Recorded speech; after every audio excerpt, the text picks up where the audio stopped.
Hola a todos y a todas que están mirando esta transmisión. Mi nombre es Joana Pérez Rey. He sido parte de la comunidad educadora Charlotte Mason Iberoamérica desde el principio y es un honor para mí estar celebrando estos 5 años de existencia y también de compañía, aprendizaje conjunto con todos los educadores y las educadoras de la comunidad. Em, Hoy día, en esta sesión, yo voy a compartir mi experiencia haciendo investigación histórica para la educación de mis hijos y todo lo que yo aquí les voy a presentar es recopilación de información que yo he hecho. No soy historiadora profesional, por lo tanto les voy a agradecer su gracia, su misericordia, eh, y que me comuniquen si hay alguna mejora que hacer, un cambio, algún error en los comentarios y lo voy a aplicar a este trabajo investigativo. Lo pongo ahora a disposición de la comunidad porque yo sé que para muchos es necesario aprender la historia de nosotros, nuestra historia, y aplicarla también a la educación de nuestros hijos aquí. Así que voy a empezar justamente con 3 puntos que quiero abordar en esta presentación. La primera es la historia y su importancia. ¿Por qué debemos incluir la historia en nuestros programas educativos y no dejarla relegada a algo ahí a los márgenes? En segundo lugar, cómo Charlotte Mason aborda la historia y qué es lo que ella sugiere que hagamos para estudiarla correctamente. Y finalmente, ¿qué historia puedo enseñar? Es decir, ¿qué historia que se relacione con mi herencia hispana puedo enseñar dependiendo del lugar de donde estoy? Y para ello voy a compartirles en detalle algunas generalidades de lo que es la historia y de la investigación que he realizado. Empezamos entonces considerando que Charlotte Mason nos dice que el estudio de la historia es crucial en la formación del carácter del niño. No sé si alguna de ustedes había considerado este aspecto, yo no, pero ella habla de un patriotismo sano, de una forma de amar la patria de uno y procurar todo su bien. Y a lo largo de la serie educativa de Charlotte Mason nos damos cuenta de que un objetivo de la educación que es bien importante para Miss Charlotte es que el niño se em, emerja como un ente transformador que va a actuar en la sociedad para el bien de la sociedad, es decir, que Dios lo ha puesto en ese lugar para hacer el bien a la sociedad en la que él vive. Entonces, en este contexto se habla de formación del carácter, en que el niño aprenda a valorar lo que ha sucedido en el pasado y lo use como lecciones también para el presente, ¿por qué no? Ahora, el siguiente aspecto que me parece interesante es un enfoque tripartito hacia la historia. Uno es considerar que la identidad que nosotros tenemos eh, a veces está bien fundada, otras veces está más o menos fundada, mal fundada, pero idealmente yo creo que como creyentes nosotros en el Señor Jesús, nuestra identidad parte desde un aspecto espiritual que abarca todo. Pero eso no significa que nosotros dejemos de lado nuestra identidad cultural, de dónde venimos, de dónde somos, nuestros orígenes. Entonces, eso también fortalece quiénes somos y nos ayuda a conocernos mejor. En segundo lugar, la cosmovisión que nos permite la historia es una cosmovisión eh, que fomenta la humildad, reconocer que como seres humanos somos seres fallidos y que siempre va a haber espacio para el error, espacio para quizás también la maldad, pero también para las virtudes y para las cosas, las acciones buenas y positivas. Y lo tercero es la compasión que nos ayuda a desarrollar hacia nuestros semejantes y, ¿por qué no, hacia nuestro creador también, que es de quien se originan todas las cosas y que nosotros como creyentes sabemos que todas las cosas que hacemos no hay cosas seculares y sagradas, sino que todo lo que hacemos es para la gloria de Dios. Este versículo me ha ayudado a mí para valorar el pasado, y no solo el pasado espiritual o las leyes de Dios que se han entregado al mundo desde la creación del mundo, sino también lo que vamos aprendiendo como seres humanos, vamos mirando hacia atrás y decidiendo, estas son lecciones que quiero aprender, de esta manera yo puedo ser más útil a la sociedad en la que estoy, de esta manera yo puedo glorificar más a Dios. Y es este versículo que dice: paraos en los caminos y mirad y preguntad por las sendas antiguas, cuál sea el buen camino, y andad por él, y hallaréis descanso para vuestra alma. Eso es un recordatorio vital para todos, ¿no? Ahora, en cuanto a peligros, al estudiar la historia, algunas cositas que yo descubrí en todas estas investigaciones que estoy haciendo es tratar de evitar los puntos que estoy poniendo acá.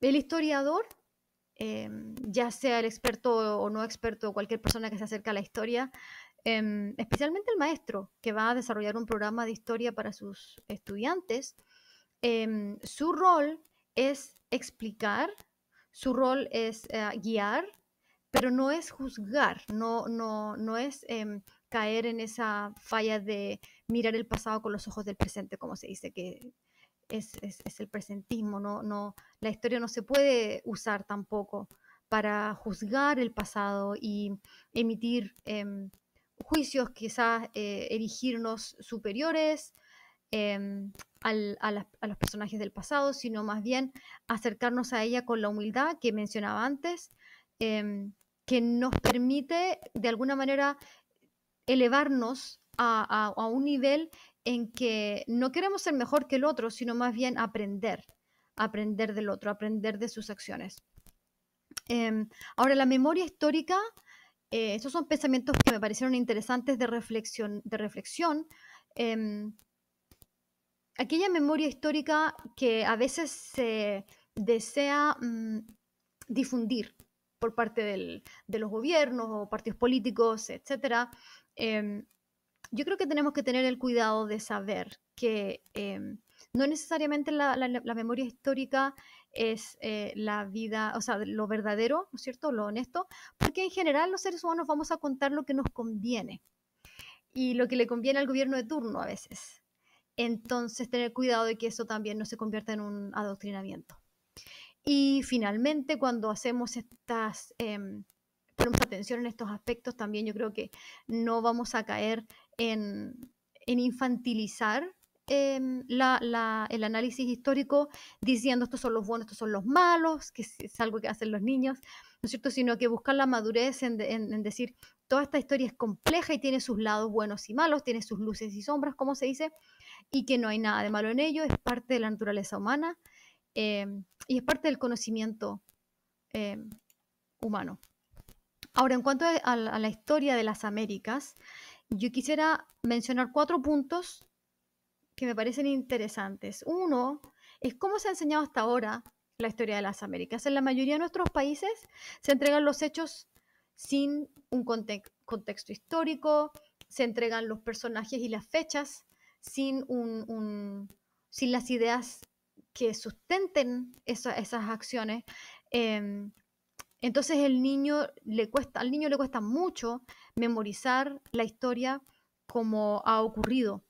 Tiene que recordar fechas y personajes y todo, y lo da para la prueba y ya se olvidó. Por lo tanto, no queda una comprensión cabal de las lecciones que nos da la historia.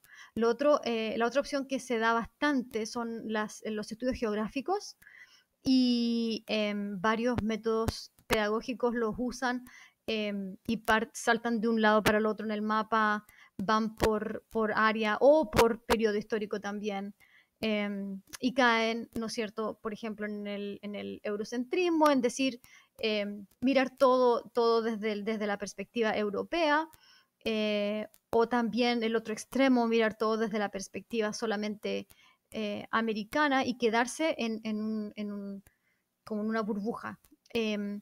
Entonces, tratamos nosotros como personas que vamos a trabajar la historia, tratamos de evitar estos problemas y de no ponernos en contra de uno de los lados o lo que sea, que es lo que ha sucedido con muchas de las historias em, hispanas que hemos tenido en nuestros países, en que se termina con una idea muy anti-hispanista. Entonces está contra España, los españoles, todos.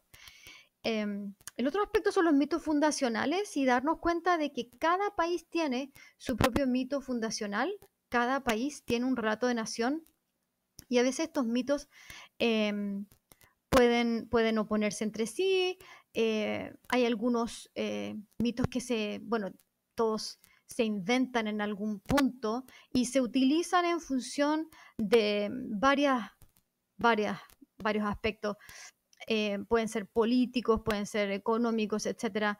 Pero la historia de la nación es importante, es necesaria para que el Estado pueda existir. Entonces tenemos que darnos cuenta de que en realidad es una invención, un mito, y que nos apropiamos de ese mito para dar razón o dar explicación de quiénes somos, de dónde venimos y por qué hacemos lo que hacemos y cuál es nuestro futuro, etcétera. Pero no necesariamente son la verdad. En general tratan de responder las preguntas vitales eh, y obviamente lo logran en alguna medida, pero como lo veremos a través de la historia más adelante, algunos mitos fundacionales han sido muy dañinos, entonces es bueno revisarlos siempre y volver atrás un poquito y reflexionar al respecto. En relación con esto, hablo de las historiografías también, porque la forma de abordar la historia va a impactar tremendamente el tipo de material, el tipo de evento o las formas en que yo voy a hacer el estudio de la historia en mi escuela.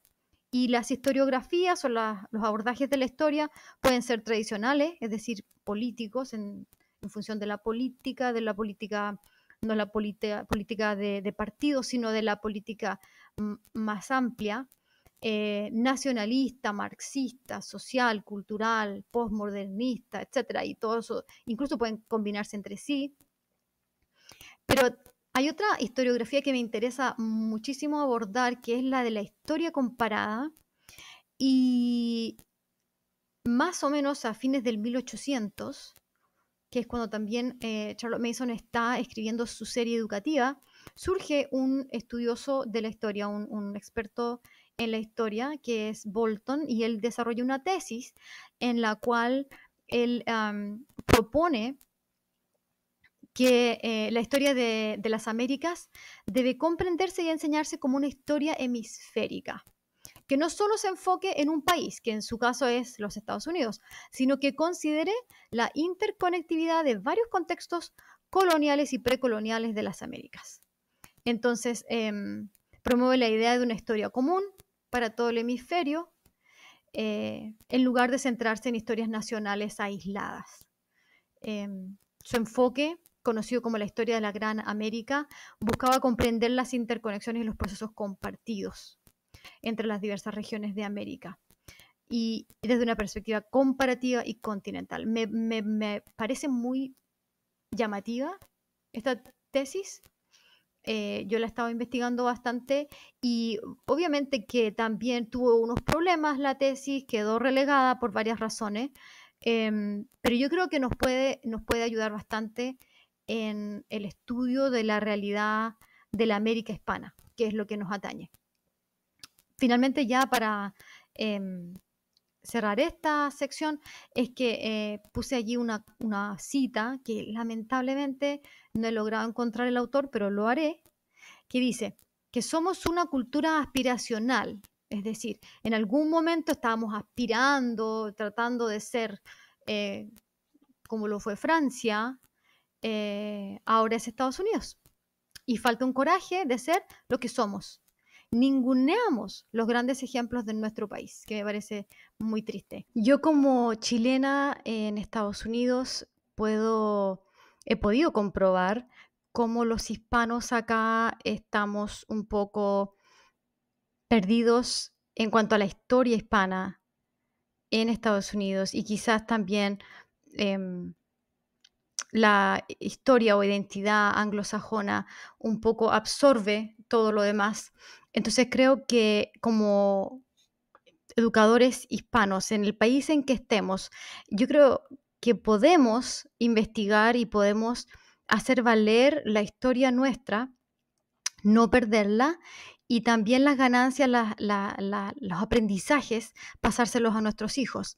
Hay mucho arte, muchas cosas positivas que se pueden transmitir a nuestros estudiantes en el lugar en que estemos, y creo que hay identidad hispana para rato, muchísimo, muchísimo.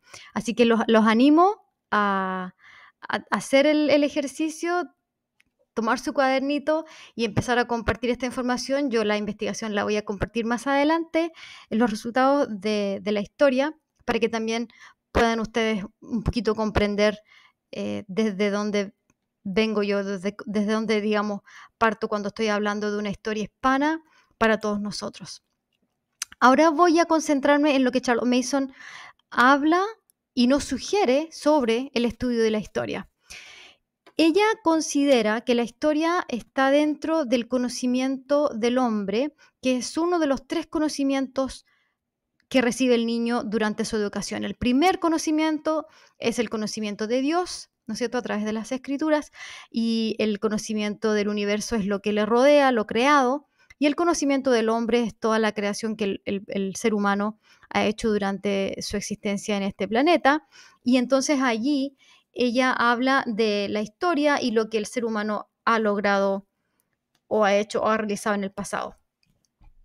Para ella, la historia es el pivote, el eje del programa de estudios. Entonces no podemos relegarlo a los márgenes, no podemos pensar que ciencia es más importante o que el lenguaje es lo más importante, sino que tenemos que darle a la historia un lugarcito de importancia allí en nuestros programas. Solamente como un recordatorio lo digo. También hay una cita que me gusta mucho y aquí la copié completa porque me parece que esto no ha cambiado mucho. Ella dice, tal vez el defecto más grave de los programas escolares es que no ofrecen una introducción completa, inteligente e interesante a la historia. Por ejemplo, dejar de lado o incluso empezar por la historia de nuestro propio país es fatal. No podemos vivir en forma sensible y razonable a menos que tengamos conciencia de que otros pueblos son como nosotros con sus particularidades, que su historia es como la nuestra con sus particularidades, que ellos también han sido representados por poetas y artistas propios, que ellos también tienen literatura y vida nacional propia. O sea, hay un elemento de humildad en lo que ella nos sugiere experimentar, vivir, ejercitar, y también un aspecto de abrirnos al mundo, de saber que nuestro país no es lo único o lo único que debiera estudiarse. No debiera tener ni uno, ni ignorarse completamente, ni centrarse completamente. Y la siguiente cita nos invita también a participar. Dice, todos estamos haciendo historia. Somos parte de un todo. La gente pasada fue bastante como nosotros mismos. Muchos fueron nobles y grandiosos. Esto nos ayuda a entender nuestros propios tiempos. Vemos que también vivimos en una gran época y en un gran país. Y todavía queda espacio para muchos héroes. Que sean conocidos o no, no hace mucha diferencia, porque lo que vale es hacer el deber que le corresponde a cada persona. He ahí un héroe. Y ese deber de cada persona, ella lo describe como ese patriotismo sano de querer hacer el bien por nuestras comunidades, por nuestro país, por ese lugar que llamamos patria, que llamamos hogar. Ella considera que Dios nos ha dado ese privilegio y lo podemos ejercitar de una manera positiva. Ahora, en términos de algunas indicaciones ya más generales del estudio de la historia, y si ustedes leen la sección de la historia en el volumen 6 de la serie educativa, van a enriquecer muchísimo esta parte. Ella dice, cada país tiene faltas y virtudes. Y nuestro rol es mirar todo esto con altura de miras. No es mirar solamente las faltas o magnificarlas de tal manera que no veamos las virtudes, sino mirarlo mirar esta historia en perspectiva. Lo otro es cómo logramos un estudio de la historia que cause los efectos correctos en los niños. Primero, empezamos por escoger las mentes más dignas de mención en las épocas de mayor excelencia. Y en segundo lugar, escogemos los mejores libros. Ella estaba constantemente cambiando las listas de libros, modificándolas, y se dice que no dejó copias de los libros, justamente porque probablemente lo que ella quería es que fuera hasta una lista que estuviera en constante agitación, digamos, una lista dinámica de libros. Y finalmente, los materiales que tenemos de las escuelas que ella creó, muestran ciclos históricos de 4 años, es decir, los niños pasarían por un periodo histórico 3 veces en sus estudios, pero en ninguna parte de los escritos de Charlotte Mason hay una pauta estricta de cuánto debe durar cada ciclo histórico. De hecho, hay currículos que tienen ciclos históricos de 6 años, otros de 4 años.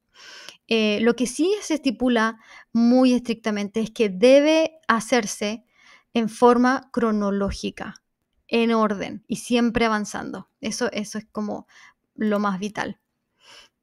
Ahora, ¿dónde empezamos? ¿Cuál es el país del niño? Esa es una reflexión que cada familia, cada escuela debe hacer.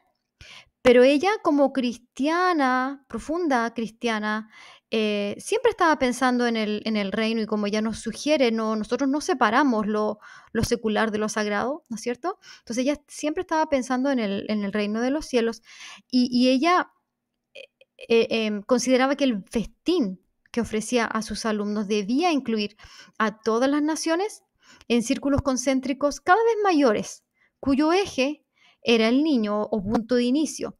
Entonces el estudio de la historia partía siempre desde lo que el niño conoce, desde lo que él ha experimentado. Entonces va aumentando en la medida que el niño va creciendo y su pensamiento abstracto también se va desarrollando más. Se van incluyendo otros lugares geográficos, y entonces también el niño tiene la capacidad de comprender este avance.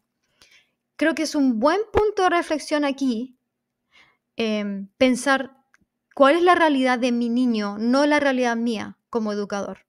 Creo que es súper importante pensar dónde está mi niño, que está en un país específico, cuál es el país o la esfera de influencia del país en el que se está criando, para que sea realidad. Porque si ponemos un país como un país propio, alguno en el que él no vive, digamos que el niño no está en ese país, por ejemplo, yo creo que eso sería confuso, y por eso Charlotte Mason sugería empezar siempre desde lo conocido. Así que ese es un buen punto como para reflexionar. Y más adelante yo les contaré cuál es mi propia decisión al respecto. Ahora, en cuanto a estudiar la historia, lo que ella sugería lo dividía en varios grupos. Estas son las forms, que se llama por número, y hay en el primer grupo, no es forma, aviso, entre paréntesis, no es forma, es un grupo o es un nivel o una clase también. En el grupo 1 ella incluía los grados del 1 al 3, en el grupo 2 los grados del 4 al 6, el grupo 3 los grados 7 y 8, el grupo 4 el grado 9, y grupos 5 y 6 incluían los grados del 10 al 12. Y las edades siempre son aproximadas, así que no nos necesitamos preocupar tanto por las edades, sino más bien por los grados de cada niño. El primer grupo, que es el grado del 1 al 3, empieza con un grupo básico que es el 1B. Entonces, que el primer año justamente lee, por ejemplo, 40 páginas en un trimestre, de un volumen bien escrito, bien pensado y bien ilustrado. La idea, como mencioné antes, es que sea un avance cronológico de la historia. Y después en 1A, que es el 1 avanzado, el grado 2 al 3, se lee una historia cronológica de mayor dificultad del país de origen.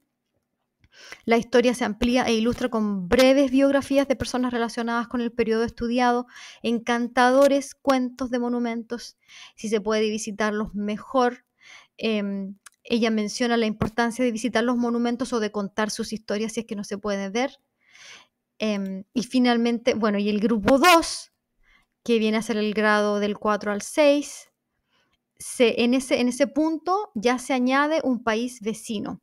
Se sigue con el país propio. El libro que van a usar es más difícil que el último que se usó, o sea, la complejidad va aumentando. Ella es de Inglaterra, por lo tanto dice una historia de Inglaterra interesante y bien escrita, de la que leen unas 50 páginas en un trimestre. En el grado 5 o 6 se leen además y a modo de ilustración los capítulos que tratan de la vida social de la época en un volumen que trate de la vida social. Se introduce a los niños en este punto a la historia contemporánea de otro país y entonces se piensa, porque me gusta mucho cómo ella lo expresa, dice, naturalmente comenzamos con la historia francesa. De nuevo, ella es de Inglaterra y dice, naturalmente empezamos con la historia francesa. No me parece que ella está tomándose un tiempo como para reflexionar sobre cuál es el país, más que con cuál es la mayor conexión que tiene con Inglaterra, sino que naturalmente se da que es Francia. Y entonces estos dos grados, el 5 y el 6, ya leen de la primera historia de Francia, que está muy bien escrita, los capítulos contemporáneos de la historia inglesa que están leyendo. Y en este punto también, ya al final del grupo 2, en el grado 5 y 6,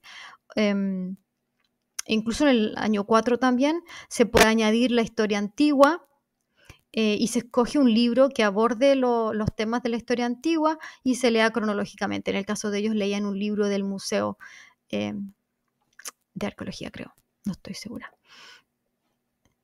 Eso sería para el grupo número 2. El grupo número 3, que son los grados 7 y 8, los niños siguen avanzando en los 3 frentes, ¿no es cierto? País propio, país vecino y la antigüedad. Se añade el libro de las centurias. Se añaden otras partes del mundo que sean atingentes a la historia nacional. Para ellos en Inglaterra fue la historia de la India. Y en geografía se incluyen estudios no muy profundos de la historia de otras partes del Imperio Británico. Es decir, ya se van añadiendo bastantes otros aspectos de la historia británica.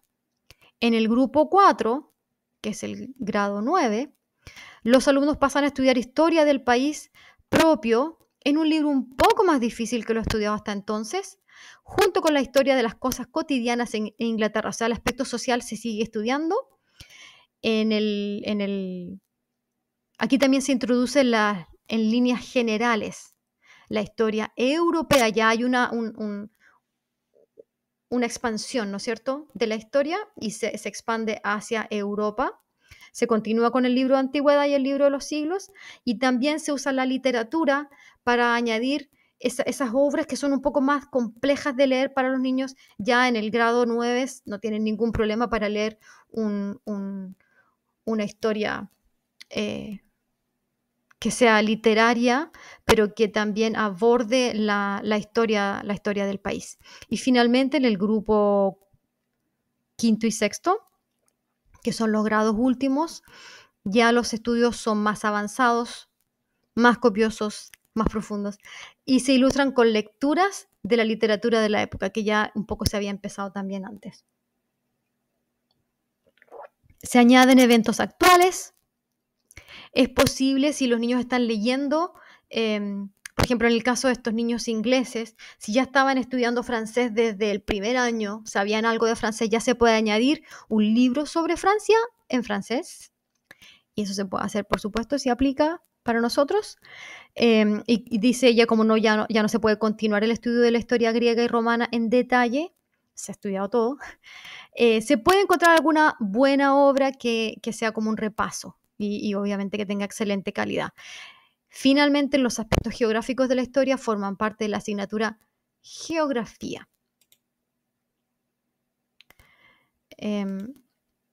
Y esta cita me gusta mucho, que es un recordatorio para el maestro de lo que yo dije al principio, que es lo que nos motiva a nosotros como maestros, como educadores en el tema de la historia.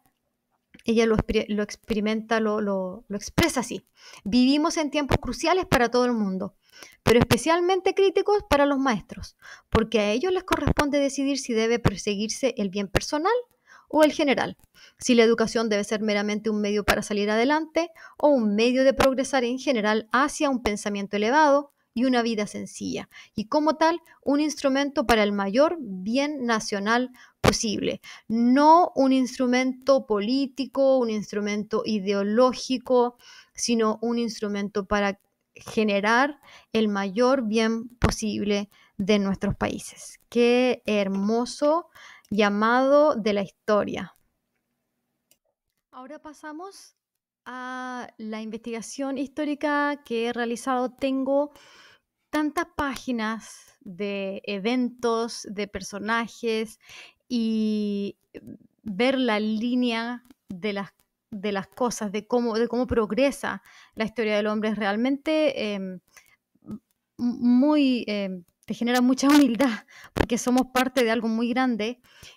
Yo ahora en esta sesión no voy a compartir cada detalle, voy a ir por las generalidades y evidentemente empezamos con la antigüedad desde, digamos que hasta el siglo V, en que cae el Imperio Romano, se considera la antigüedad, es el periodo que se inicia alrededor del año 4000 antes de Cristo, es un periodo muy rico en civilizaciones antiguas, es muy conocido todo este material de Egipto, Mesopotamia, China, Irán, Fenicia, pero yo creo que también es prioritario que incluyamos todas las civilizaciones de las Américas, que era obviamente un lugar desconocido para las civilizaciones del este, Norte Chico, en Perú, también Olmeca en el norte y Centroamérica, y algo que me parece muy interesante que yo no sabía es que la mayoría de estas civilizaciones antiquísimas se dieron en el hemisferio sur, lo cual me parece llamativo. Y bueno, ahí están las demás que ustedes ya conocen. En esta época también se puede abarcar lo que es el imperio griego, el imperio romano, toda la realidad euroasiática, ese flujo constante de migración que llega por el norte y por el sur, que es bien interesante. Llega a España, llega a la península ibérica en ese entonces, no es España todavía, llega a la península ibérica y que es como un cuenco receptor de inmigrantes, griegos, judíos, visigodos, árabes, celtas, tartesos, fenicios. En ese tiempo se consideraba la península ibérica como el fin del mundo, entonces llegaban allá todos los más aventureros y allí confluyen los hunos, los musulmanes, tantas gentes de muchos backgrounds, ¿no es cierto?, de muchos lugares distintos. Tengo algunas imágenes acá de las civilizaciones que había en las Américas, es un lugar muy rico en civilizaciones indígenas. Están evidentemente en un continente que ha quedado aislado, por así decirlo, del resto del mundo, de un mundo que avanza rápidamente hacia la tecnologización. Entonces es un mundo que está históricamente hablando en la época en la época de piedra, están transicionando lentamente hacia la época de los metales y tenemos ahí algunas imágenes de la civilización olmeca y de la civilización Caral Supe que de Norte Chico. Otras que me parecen interesantes de abordar en esta época histórica también son las civilizaciones que generaron las pirámides mayas en Guatemala, el área de la Gran Nicoya en Nicaragua y Costa Rica, que es otro importante centro civilizatorio. Y después de eso ya pasamos a la Edad Media, perdón, que es como esa transición, ¿no es cierto?, entre la antigüedad y la modernidad, que va desde el siglo X al XV, son 10 siglos, por lo tanto, Aquí yo en mis estudios me he concentrado en lo que nos atañe a nosotros como hispanos y anglófonos, que es la cultura, ¿no es cierto?, de mis hijos. Ya lo había mencionado, esta isla infinita, como se ha llamado también al mundo nuevo que después viene a llamarse las Américas, es desconocido hasta la fecha. Hay un mundo que ha registrado su historia, que tiene archivos, anales, material escrito, tienen recuerdos, tienen alianzas, tienen identidad de pueblo, y todo este mundo conocido, ¿no es cierto? Son el aspecto el área, perdón, euroasiática del mundo. Ya lo había mencionado, ya la península ibérica, en que están llegando los musulmanes allá. Digamos, ya habían llegado en el año 711, pero ya están como apropiándose de gran cantidad de la península ibérica. Las dos áreas civilizadas de las Américas, que son Mesoamérica y los Andes, como lo había mencionado ya, también estuvieron aisladas entre sí, además de que el continente entero quedó aislado del resto. Por lo tanto, el desarrollo cultural fue más lento en comparación con las civilizaciones de Euroasia. Y después menciono la tradición oral de los pueblos nativos indígenas de las Américas no había sido recolectada hasta entonces, no había un registro escrito. Por lo tanto, agradecemos a los primeros europeos que empiezan a guardar estos registros, y de lo cual sabemos ahora, además de, obviamente, gracias a la arqueología. Entonces, en esta época existe una exploración este-oeste y viceversa, continúa la exploración. Ocurre también la expansión china, la ruta de la seda entre Asia Oriental y el Mediterráneo y Europa. La Iglesia Católica ha tomado figurativamente el manto del Imperio Romano que cayó, y tiene todo el apoyo de las monarquías europeas. Los pueblos germánicos cambian el nombre a Sacro Imperio Germánico para diferenciarse de los pueblos del sur de Europa, como el pueblo bárbaro español, que se semitiza con los árabes y los judíos en su territorio. No sé si sabían ustedes, bárbaro viene de una palabra griega que es bar, que significa un lenguaje ininteligible, que no se entiende, y son los griegos los que definen, digamos, cómo relacionarnos con aquel que es extranjero, con aquel que no conocemos, con aquel que no entendemos. Y de ahí viene la palabra bárbaro. España no es España todavía, obviamente. Ha sido una provincia de Roma hasta la caída de Roma. Se llama Hispania, y Britania, que es las Islas Británicas, también las dos fueron provincias romanas, y Hispania tuvo una mayor ocupación, más prolongada, digamos, que Britania, y tiene sus beneficios, sus obligaciones, sus aspectos negativos, que después traen a las Américas también como un reflejo de lo que ellos ya han vivido. Hispania es una cultura marítima, es una cultura que ya ha sido cristianizada por la Iglesia Católica, que tiene ya el código legal romano, y que después de ser invadida por los reinos musulmanes y tras siglos de lucha contra ellos, surge como un solo reino católico justo en la fecha en que Cristóbal Colón llega a las Américas. El mundo conocido y el desconocido comparte, de hecho, algunos aspectos que me parece importante mencionar. El área geográfica de Eurasia y Europa en particular estaba en un proceso de expansión, y el encuentro fue accidental entre Europa y las Américas, porque el objetivo no era encontrar nuevas tierras, sino era generar una nueva ruta comercial.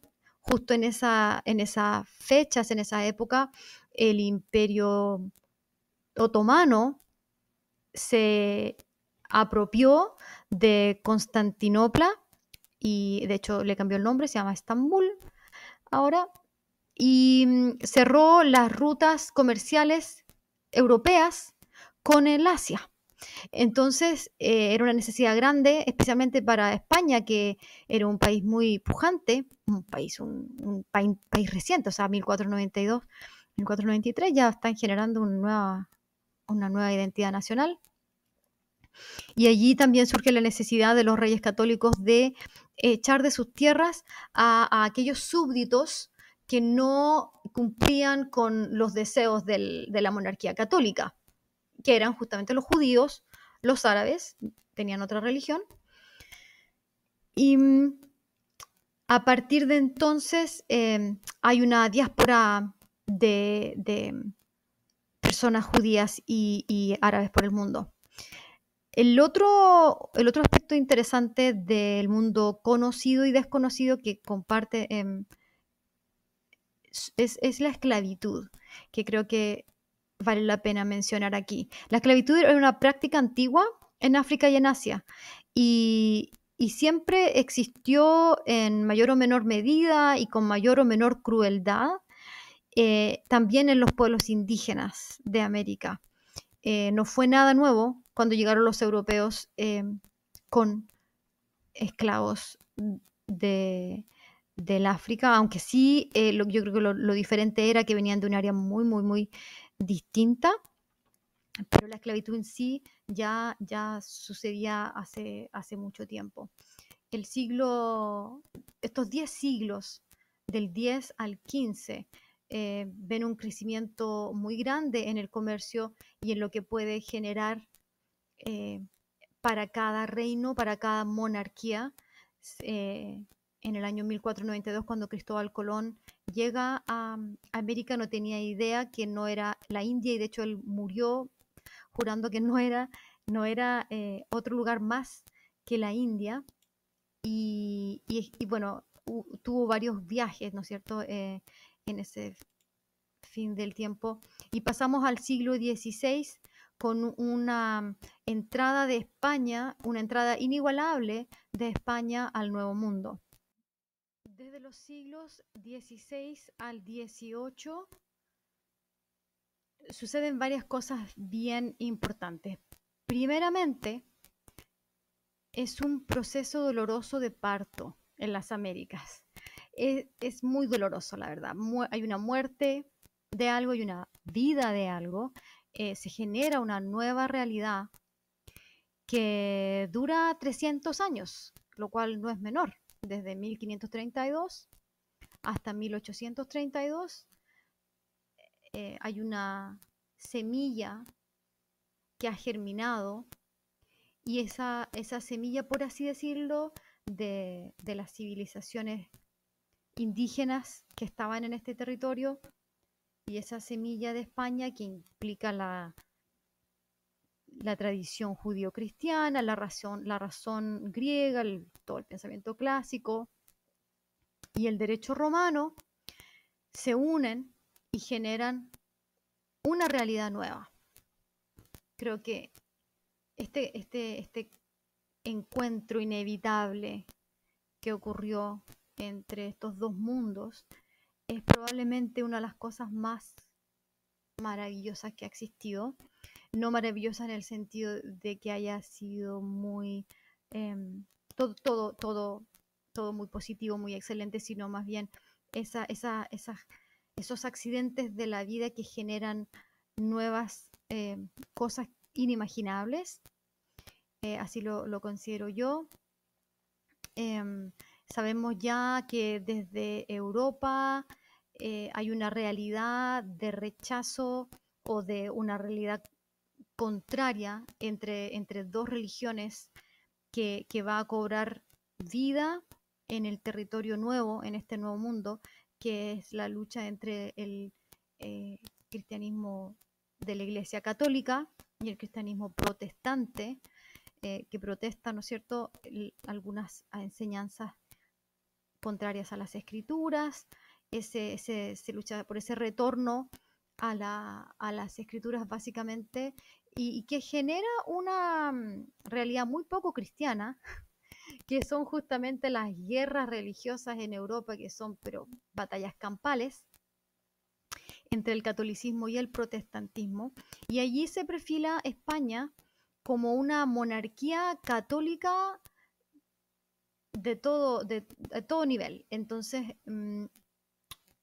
de hecho, una diferencia interesante en el Nuevo Mundo es que todos los territorios que gobernaba España, en estos territorios no se permitía la entrada de otras personas, de otras religiones. A diferencia de lo que sucede después con la colonización anglosajona, en que llegaron muchas gentes de distintas religiones, anglicanos, luteranos, calvinistas, católicos, judíos, de muchas proveniencias nacionales también, eh, que va diferenciando este mundo anglosajón con el mundo hispano. Cuando Cortés llega a las Américas, se arma alianza con bastantes pueblos indígenas de la región mesoamericana, que estaban en contra de los mexicas, que era el imperio reinante en ese momento. El imperio mexica tenía muchas costumbres que los pueblos indígenas de los alrededores no compartían, probablemente algunas obligaciones que ellos tampoco tenían mucha disponibilidad de cumplir, etcétera, etcétera. Hay razones para que ellos formen alianzas con los recién llegados españoles, y entre todos tienen la victoria en contra de los mexicas y toman Tenochtitlán. Y entonces empieza una época en que, bueno, dura 300 años de monopolio o gobierno de la monarquía española. El gobierno que España implementa, aquí yo tengo el lienzo de Tlaxcala solamente para recordar uno de los pueblos indígenas que apoyó a Cortés. Fue y aunque ahora, hoy, con la visión que existe ahora, sean considerados traidores, creo que vale la pena también valorar su propia decisión, su autodeterminación para irse en contra de otro imperio indígena y lograr derribarlos, derrotarlos.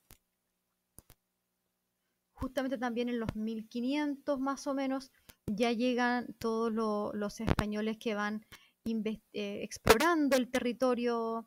Si se fijan en el mapa está México, el suroeste de Estados Unidos, Centroamérica, todos esos lugares que más tarde llamamos así, obviamente no tenían esos nombres. Esto es solamente, se ha convertido en Nueva España, que es lo que gobierna la monarquía española, y donde están los exploradores van recorriendo los nuevos territorios,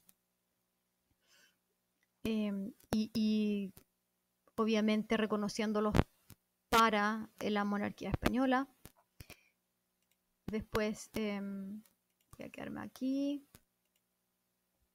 porque hay aspectos del siglo de estos 300 años que me parecen importantes mencionar. Todos los virreinatos que surgieron en estos años fueron lugares de gobierno con los indígenas, y se lograron cosas interesantes que vale la pena conocer y que nuestros hijos conozcan también, como las primeras construcciones más grandes de las Américas, como las catedrales, primeras universidades y hospitales. Hay mucho conflicto, o quizás se va fraguando un poco el conflicto entre el mundo anglosajón, dado que la hispanización del continente en estos 300 años se da de una manera bastante poderosa, digamos, hay una mezcla cultural también, cultural y racial, hay un legado multicultural que va formando parte de la identidad de estas personas que están allí en estos virreinatos. Cuesta buscar el punto en que van a dividirse, en que van a dejar de ser lo que son. Entonces, hay una relación que es, digamos, cambiante entre el mundo anglosajón con el hispánico, y esto se ve reflejado después al final del siglo XVIII, 1700, cuando también las 13 colonias anglosajonas británicas se independizan del imperio británico, y, y bueno, las ideas de la ilustración que justamente habían eh, tomado y ha adquirido raíz en muchas partes de Europa y también de Estados Unidos, son ideas que les van eh, dando las razones para querer ser independientes, querer mandarse solos y querer ya dejar de estar bajo el yugo, ¿no es cierto?, entre comillas, yugo de las monarquías. Y lo que sucede es que al paso, digamos, el paso siguiente de eso es lo que consideran en el siglo XIX los países hispanos como una colonización cultural que ya no viene de España, sino que se traslada a Estados Unidos, que es bastante interesante. Es como un eje, digamos, de culpa. ¿A quién vamos a culpar ahora? Ya no son los españoles, puede ser Estados Unidos. Y bueno, que es bastante importante estudiar este aspecto, porque nosotros en la historia tenemos muchos aspectos positivos. Hay cosas que aprendemos. España en ese entonces era una monarquía con mucho poder, mucha riqueza. Esa riqueza venía de los virreinatos, también se quedaba en los virreinatos, esas grandes catedrales y esas grandes universidades y hospitales que se generaban con eso. Esa lucha casi mítica, ¿no es cierto?, entre los corsarios, los piratas del Imperio Británico contra el Imperio Español. Están los libros de tanta, o sea, mucha literatura que habla de ese aspecto. Eh, y lo otro que sucede en estos años de hispanización también es, obviamente, la llegada de los primeros esclavos africanos, que llegaron en el siglo XVI con los barcos esclavistas que venían de Portugal y que se pasaban obviamente a España. Portugal y España estaban muy conectados. Y que introdujo nuevas dinámicas de esclavitud, ¿no es cierto?, distintas también a las ya existentes que mencioné anteriormente. La realidad de España al final del siglo XVIII es muy compleja, muy difícil, justamente porque se va a fraguar una caída del rey Fernando VII con la llegada de Napoleón, por lo que va a abrir un grifo, un grifo de secesión de los virreinatos, pero quizás, quizás lo más llamativo para mí es esto de la nueva religión que surge en Europa y que un poco marca los conflictos que existen y que fluyen, desbordan hacia las Américas, que es esta nueva religión en el norte de Europa que rompe la cristiandad transnacional. Se rompe el vínculo de Europa y también la religión se convierte en una herramienta aglutinadora y consolidadora del poder político, que quizás lo era antes también, pero ahora ya llega a otro nivel, avanza a otro nivel. La ilustración justamente del siglo XVII y XVIII también va generando una nueva visión de la religión y de lo que es el hombre y para qué existe en que se dice que la razón es más importante que el espíritu deja de tener tanto valor y el humanismo cobra mucha importancia, el progreso cobra mucha importancia. Entonces, se refleja esto en que la filosofía también toma un camino subjetivo que se basa en el sujeto. Y todo esto se va a reflejar muy bien en lo que sucede en el siglo XIX, en el siguiente siglo. Este es el minuto en que se están sembrando estas semillas y veremos cómo ya a fines del siglo XVIII se ve la independencia de Estados Unidos. De hecho, es un hito histórico porque es la primera democracia del mundo, es el primer grupo de personas que se atreve a ir en contra de su propio monarca. Entonces,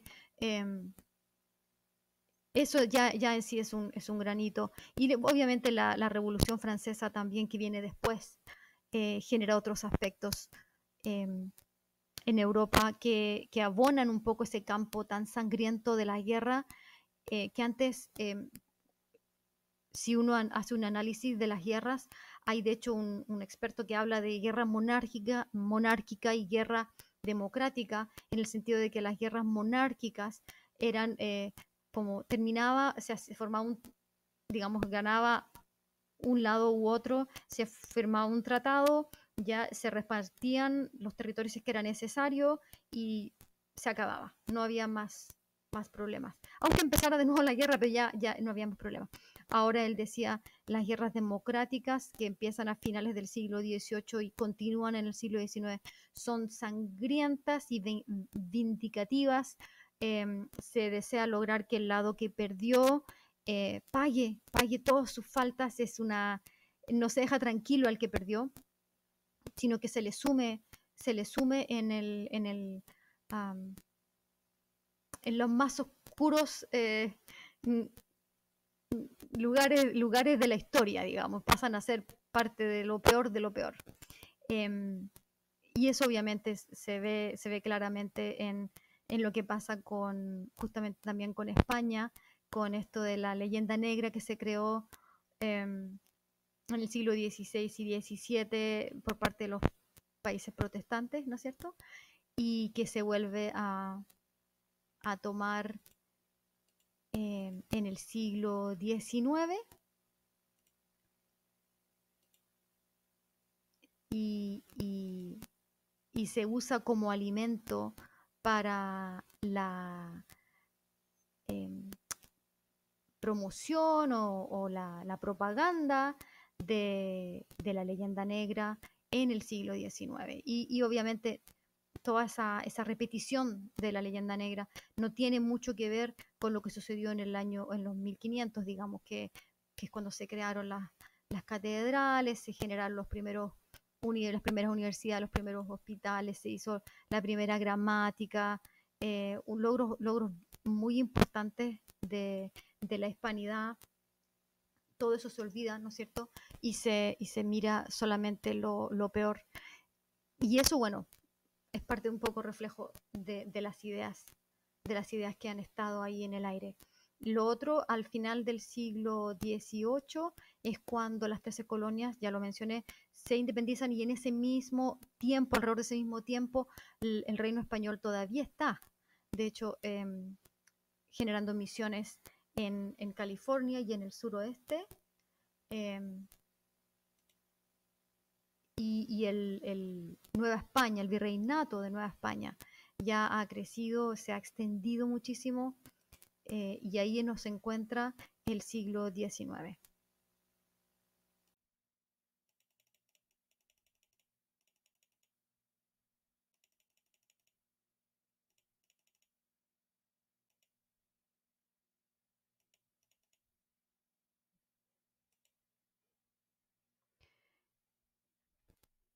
El siglo XIX es también llamado el siglo del gran relato de la nación en la historia hispana, porque surgen una infinidad de países a partir de los virreinatos españoles que entran en secesión con el Imperio Español, y son naciones, como 21, que buscan definirse como una nación, y para ello ocurre algo bastante interesante, que es separarse de lo español, tratar de alejarse lo más posible de lo español. Entonces empieza el siglo XIX con Napoleón apresando al rey Fernando VII. En España había hambre, la ausencia del rey genera una falta de súbditos del rey que hagan una política adecuada. Hay resentimientos por las leyes borbónicas que se habían aplicado a fines del siglo XVIII, que habían quitado mucho poder de la Iglesia Católica, había expulsado a los jesuitas de todos los territorios del reino español. También hay mucho resentimiento de parte de los criollos, a los que también se les había restado bastante sus roles de importancia en las Américas. Y interesantemente surge un personaje que es Bolívar, que es también parte de la élite de las Américas. Su familia por generaciones habían sido súbditos del rey de España en distintos territorios, en España, también en las Américas, y él desata su odio contra España de una manera salvaje, y es un instrumento muy útil en la secesión de los virreinatos, en el inicio también de la secesión de los virreinatos. Y estas guerras que se empiezan a desarrollar generan un inicio del siglo XIX que es muy sangriento, muy, muy violento. Lo que empezó como declaraciones de apoyo al rey Fernando VII, que había sido secuestrado por Napoleón y reemplazado además por su hermano como rey en España, se transformó en guerras civiles entre familiares, entre criollos que estaban asentados en las Américas. La cantidad de españoles peninsulares en esa época es muy menor, por lo tanto fue una guerra civil. No puedo imaginar el nivel de neurosis que eso puede haber generado en los nacientes estados que forman parte de nuestra América hispana.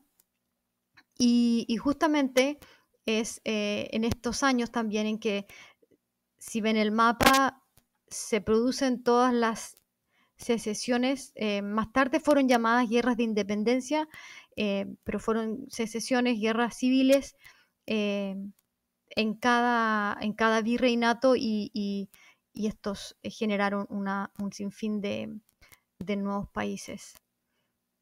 Otro aspecto, aquí yo puse una imagen de Iturbide, que fue el primer emperador de México. Él, al ver el rey de España, en ese contexto, digamos, con otros gobernantes mexicanos, deciden generar una monarquía. Más adelante, obviamente, eso no tiene éxito. Pero en definitiva, esta es la época en que el Imperio Español pierde control sobre el continente americano. Las potencias del mundo, como Inglaterra y Francia, empiezan una lucha campal por controlar el continente. Y entonces también surgen nuevas rivalidades en el territorio. Es en esta época en que surge este conflicto identitario, en que el elemento español, todo lo que es español, se desea borrar casi de la historia. Es una deshispanización muy violenta, muy sangrienta, y quizás más de Bolívar que de otros próceres de las independencias. Pero es en el siglo XIX en que se generan todos estos materiales que yo mencionaba antes, materiales anti-españoles, anti-gachupines, que toma la leyenda negra de los países protestantes del siglo XVI y XVII y lo repite. Todos estos independistas lo que hacen es reivindicar su origen indígena como víctimas de la conquista y relegar completamente al olvido el aspecto español de su identidad. No siempre sucede lo mismo en América Latina. De hecho, Argentina más reivindica su identidad europea que nada, pero es una excepción más que la regla. Hasta entonces los pueblos indígenas habían tenido un cierto nivel de apoyo legal o personalidad legal para disfrutar sus propiedades, etcétera, obviamente todo con falencias, pero hasta ese instante la monarquía española los consideraba sus súbditos y por lo tanto les daba sus derechos, y todo eso se ve eliminado con el surgimiento de las nuevas naciones. Y en vista de que hay unas potencias, la potencia, digamos, el imperio francés y el imperio anglosajón, que empiezan a cobrar mucha vida, mucho poderío empiezan a obtener, surge también en la región un deseo por apoyarse del imperio británico. De hecho, muchos de los próceres de las independencias han viajado a Inglaterra a estudiar o distintas razones, y es allá donde se enteran de estas, o donde aprenden, donde quieren, donde escuchan, lo que sea, estas ideas de ser independientes, y es allá desde donde vuelven, retornan a las Américas con este deseo completo de deshacerse, ¿no es cierto?, de la monarquía española en el gobierno de cada país. Un aspecto un aspecto positivo de la independencia es que también surgen tratamientos quizás más se genera una irrupción, una ruptura con el antiguo régimen, tal como había sucedido con Estados Unidos, con Francia. Lo mismo ocurre ahora en las Américas, y desaparece también el feudalismo, aunque quizás no totalmente. Ustedes saben que las ideas generan ideas, y una vez que las ideas están implantadas en la mente de la persona, esas ideas se traspasan de generación en generación, por lo tanto desaparece hasta cierto punto el feudalismo. Se genera más bien inmensas luchas de clases y luchas también de las razas, ese clasismo que siempre ha existido en la América hispana. No fue propio tanto de los años primeros de los virreinatos, sino más bien después.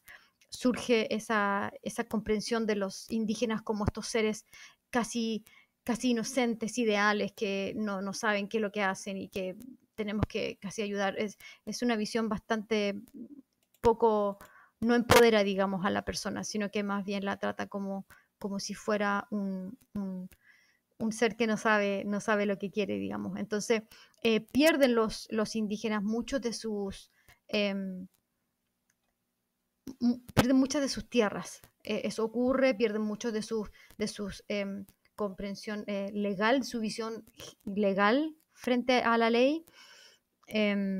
Lo otro que surge en esta época es la abolición de la esclavitud, que fue un proceso gradual y complejo.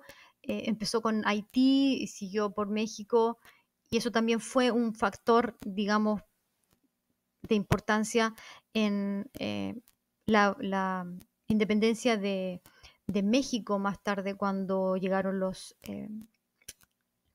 colonizadores anglosajones y deseaban continuar con la esclavitud, y México ya la había abolido.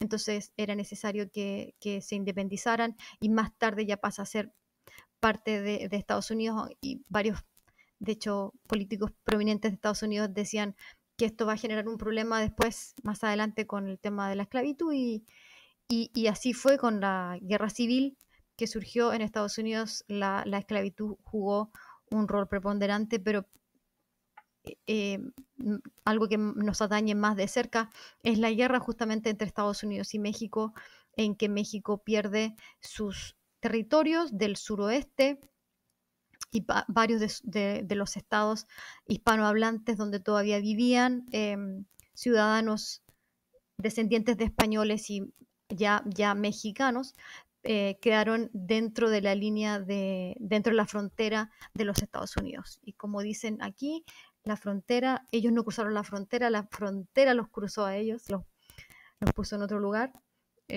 Más adelante, también España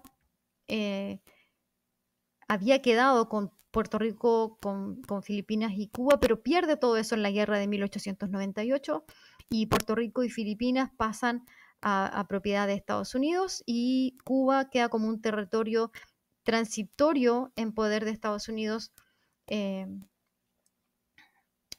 que más adelante, con la enmienda Platt, Estados Unidos decide quedarse en Cuba y genera otro conflicto, pero eso ya ocurre en el siglo XX. Pasamos al siglo XX con un nuevo siglo en que se ha desarrollado, ya existe el nacionalismo, la revolución industrial, las luchas sociales reivindicativas, el socialismo y el comunismo como movimientos y doctrinas políticas ya existen porque surgieron en el siglo XIX, cuando también surgió el marxismo. Y estas ideas de hacerse, digamos, hacerse valer de tal manera que dañar al otro eh, era válido. Entonces, es un modernismo bastante centrado en el hombre.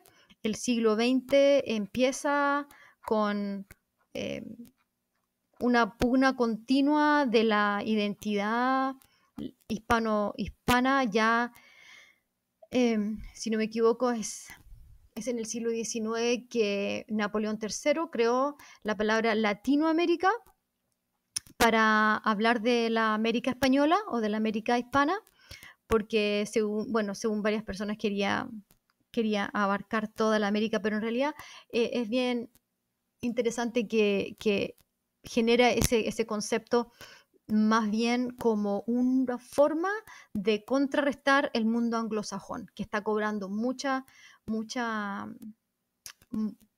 poder. De hecho, Estados Unidos ya se perfila en el siglo XIX como con un rol muy preponderante en las Américas. Y entonces llegamos al siglo XX con repeticiones de lo que ya venía en cuanto a la identidad cultural, este deseo de idealizar a los indígenas o la identidad indígena, en detrimento de la identidad española. Y justamente un ejemplo que me pareció interesante mencionar es, si ustedes consideran a Frida Kahlo, ella, su papá era alemán, húngaro-alemán, y su mamá era hija de españoles e indígenas, entonces era mestiza. Por lo tanto, su mamá era mestiza, su papá era europeo. Pero Frida Kahlo no asume esa identidad, sino más bien asume una identidad indigenista en su arte y en su identidad propia, que es interesante comparar con la realidad de Chile, de donde yo vengo, en que se da mucha importancia a los héroes pasados del 1500, Lautaro y Caupolicán, Michi Malongo, etcétera, pero al indígena que está junto a nosotros, al que se sienta junto a nosotros en el bus, lo miramos en menos. Hay como un quiebre así. No logro todavía complicarlo, explicarlo, pero sí esa identidad todavía está en pugna, ¿no es cierto? El antihispanismo continúa. De hecho, ahora con la caída de las estatuas y miles de cosas así, se puede todavía ver, aquí en Estados Unidos también. Y las ideologías neoliberales y marxistas continúan, se reflejan en la Guerra Fría, que más adelante termina, pero que se ve en los problemas que existen con Cuba, con Nicaragua, con Chile, con Uruguay, con Argentina, Paraguay, dictaduras de todos los colores políticos existen también en la región, muy, muy volátil.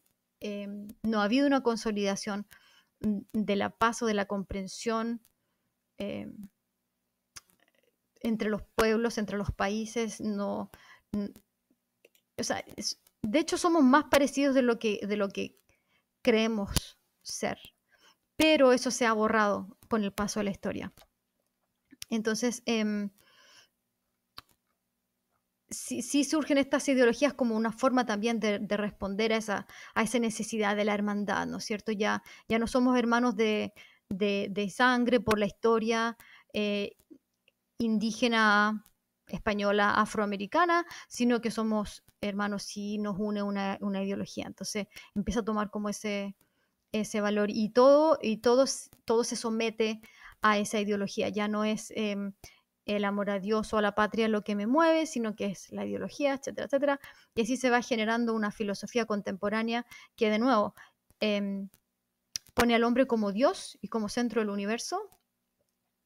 Y la digitalización de toda la revolución digital en la que vivimos no ayuda mucho en volver los ojos hacia atrás y decir, aprendamos de nuestros errores, aprendamos del pasado, sino más bien nos insta a seguir buscando lo que queremos lograr. Las guerras en esta época, en el siglo XX y XXI, las guerras en nuestra región han sido muy cruentas, muy sangrientas, y se han logrado ciertos avances. En Estados Unidos hubo para los hispanos un avance en los derechos de los hispanos, y eso evidentemente se agradece, pero creo que una de las conclusiones que yo tomo de esta investigación histórica es que la historia no es solamente o no debiera ser este estudio de los errores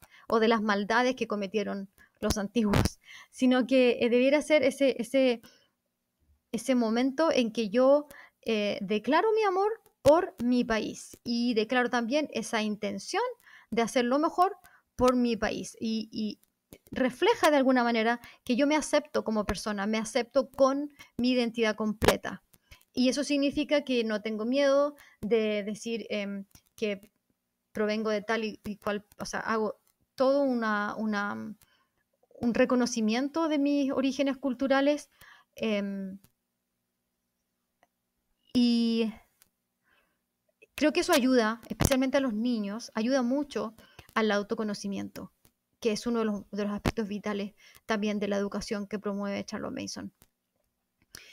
Otra conclusión importante que me parece es que algo mencioné, esta conexión que existe entre los países de Hispanoamérica es una conexión real, verdadera, intrínseca a todos los países, y creo que debemos también pensar en cómo la podemos apoyar, esta conexión. No separarnos, sino más bien unirnos y ser hermanables, ¿no es cierto?, con los otros países. Creo que el legado cultural de nuestros países nos permite pensar quizás en hacer una educación con nuestro país propio, y quizás no con un solo país vecino, sino con una región, porque no es tan grande al final, y la historia compartida, o sea, si ya pensamos que los virreinatos duraron 300 años, esa historia compartida es bastante larga. Entonces, creo que tiene sentido hacerlo. A mí por lo menos me gusta mucho esa propuesta de hacerlo por región. Lo tiro ahí, lo dejo en el aire por si acaso para reflexionar. Pero empezar con la historia de nuestro continente, con esas conexiones aquí, en esta tierra, y recordarles que la educación Charlotte Mason no es un sistema, es un método, por lo tanto no es una camisa de fuerza. Y creo que lo dije al principio también. Tranquilos, ustedes deciden, su estudiante es la persona que es el objetivo de esta educación. hay que pensar en el estudiante, cuál es su país, cuál es su país vecino y después qué círculos concéntricos se van ampliando y uno tranquilo. Yo espero compartir esta información más adelante, sistematizarla mejor. Hay tanto material, pero si Dios quiere, dejarlo a disposición de la comunidad en algún momento, no muy lejano, y espero que el Señor les dé la sabiduría, la gracia, para que hagan una escuela maravillosa, con la riqueza cultural que el Señor nos ha dado, que reconocemos, que le agradecemos por ella. Y ese es mi deseo para todas ustedes. Que el Señor les bendiga y hasta aquí llego con mi presentación. Espero comentarios, sugerencias en abajo del video, en los comentarios, si es que hay. Y les agradezco de antemano su comprensión, si es que hubo algún error. Y buenas noches.